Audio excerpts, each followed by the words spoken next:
आज बात मध्य पूर्व के उस ज्वालामुखी की जो एक बार फिर फट पड़ा है। हम बात कर रहे हैं लेबनान की। एक देश जो कभी पूर्व के पेरिस कहलाता था, आज उसकी जमीन हमलों से लाल है। इजराइल के भीषण हवाई हमलों ने हिजबुल्लाह के ठिकानों को निशाना बनाया है, लेकिन इस आग ने एक बार फिर पूरे लेबनान को अपनी जद में ले लिया है। गाजा में ये इजराइल और हमास के बीच हाल ही में शांति समझौता हुआ है। वहीं अब इजराइल ने एक और मोर्चा खोल दिया है। जी हां, एक बार फिर निशाना बना है लेबनान। इजरायली सेना ने दक्षिण लेबनान के कई इलाकों पर हिजबुल्लाह के ठिकानों को निशाना बनाते हुए भीषण हवाई हमले किए हैं। इन हमलों ने पूरे मिडिल ईस्ट में फिर से तनाव बढ़ा दिया है। इजराइल का दावा है कि उसने सिर्फ हिजबुल्लाह के सैन्य ठिकानों पर हमला किया, लेकिन लेबनान सरकार का कहना है कि इन हमलों में आम नागरिक और गैर लड़ाकू ढांचे भी तबाह हो चुके हैं। कई इलाकों में घरों और बाजारों को भारी नुकसान पहुंचा है। लेबनान सरकार ने इस कार्रवाई की कड़ी निंदा की है और कहा है कि ये अंतर्राष्ट्रीय कानूनों का उल्लंघन है। हमले से पहले इजरायली सेना ने चेतावनी जारी की थी। उसने दक्षिण लेबनान के शहरों के लोगों से कहा था कि वे तुरंत इलाका खाली कर दें, क्योंकि उन क्षेत्रों में हिजबुल्लाह के ठिकाने हैं। इजराइल का कहना है कि हिजबुल्लाह इन इलाकों में नागरिक इमारतों का इस्तेमाल अपने सैन्य ठिकानों के रूप में करता है।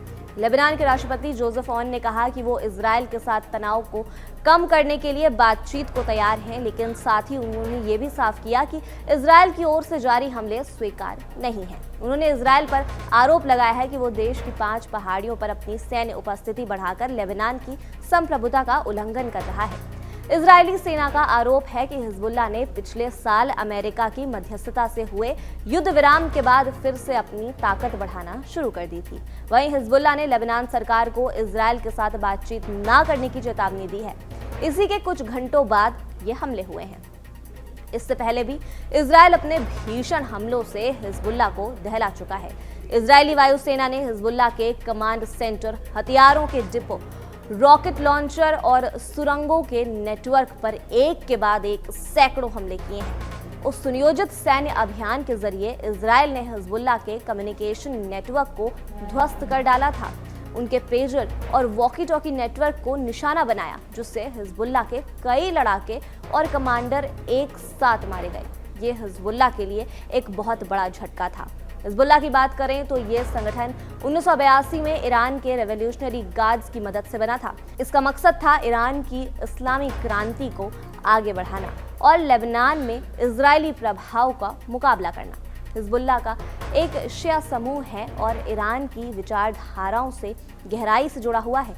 आज हिजबुल्लाह न केवल लेबनान की राजनीति में एक बड़ा प्रभाव रखता है, बल्कि उसकी सैन्य ताकत भी मिडिल ईस्ट में बहुत मजबूत मानी जाती है। अमेरिका, यूरोप, सऊदी अरब जैसे देश हिजबुल्लाह को आतंकवादी संगठन मानते हैं, जबकि ईरान और सीरिया जैसे देश इसे प्रतिरोध की ताकत बताते हैं। यही कारण है कि हर बार जब इजराइल और हिजबुल्लाह के बीच झड़प होती है तो उसका असर पूरे क्षेत्र की स्थिरता पर पड़ता है। इस बार भी गाजा में मुश्किल से आई शांति के बीच इजराइल और लेबनान की सीमाओं पर बढ़ा ये तनाव मिडिल ईस्ट को फिर से अस्थिर कर सकता है। अब दुनिया की नजर इस पर है कि क्या ये संघर्ष एक सीमित कार्रवाई तक रहेगा या फिर एक बड़े युद्ध की ओर बढ़ जाएगा। हिजबुल्लाह, जो लेबनान की राजनीति और समाज का एक शक्तिशाली हिस्सा है, वो इजराइल का सबसे बड़ा दुश्मन भी है।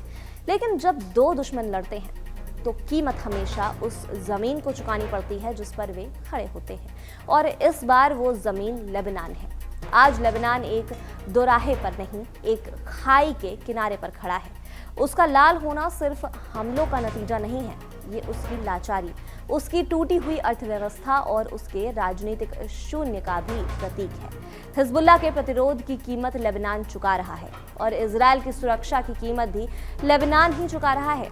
ये आग कब बुझेगी कोई नहीं जानता। 2019 के बाद से लेबनान इतिहास के सबसे बुरे आर्थिक संकट से गुजर रहा है। उसकी मुद्रा 90% से ज्यादा गिर चुकी है।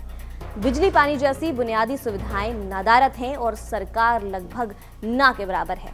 2020 में बैरूत पोर्ट पर हुए भयानक धमाके ने देश की कमर तोड़ दी थी और अब इस युद्ध ने ताबूत में आखिरी कील ठोकने का काम किया है। 7 अक्टूबर 2023 को हमास के हमलों के बाद जब इजराइल ने गाजा में युद्ध छेड़ा, तभी से उत्तरी सीमा पर तनाव सुलग रहा था। हिजबुल्लाह हमास के समर्थन में और इजराइल पर दबाव बनाने के लिए इजरायली ठिकानों पर छुटपुट रॉकेट दागता रहा, जिसके बाद इजराइल और हिजबुल्लाह के बीच जंग भड़की, जिसने मिडिल ईस्ट की आग को दूसरे देशों तक पहुंचा दिया। हिजबुल्लाह के बाद ही इजराइल ने ईरान पर जोरदार हमला किया और दोनों देशों के बीच 12 दिनों तक भयानक जंग चली थी। फिलहाल गाजा में हमास और इजराइल के बीच जंग खामोश है, लेकिन लेबनान फिर से लाल हो चुका है। उधर यमन में बैठे हूती हंकार भर रहे हैं। हूती बार बार इजराइल पर हमले करके उसके जख्म हरे कर रहा है। ऐसे में मिडिल ईस्ट में शांति फिलहाल दूर तक नजर नहीं आती है। गाजा को लेकर भी बड़ी उम्मीद बेमानी सी ही नजर आती है। खैर, इस खबर पर आप क्या सोचते हैं, हमें कमेंट सेक्शन में जरूर बताएं और देखते रहें हमारा चैनल कड़क।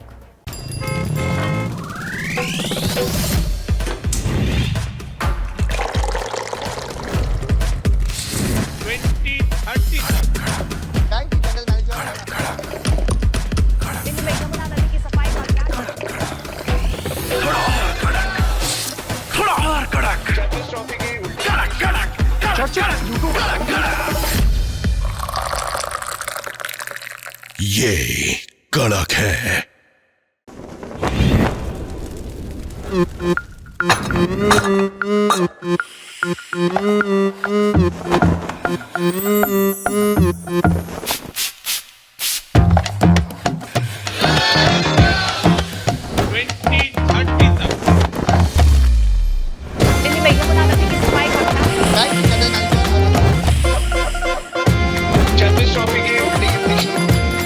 ये कड़क है।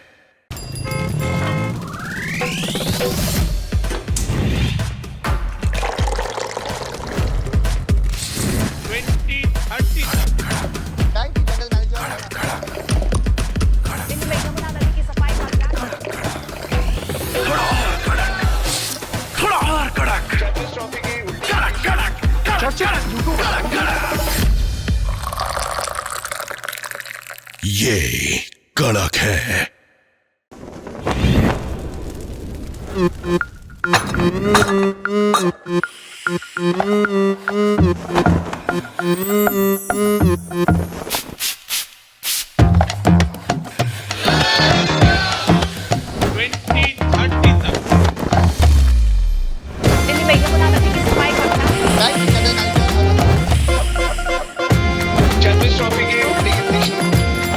ये कड़क है।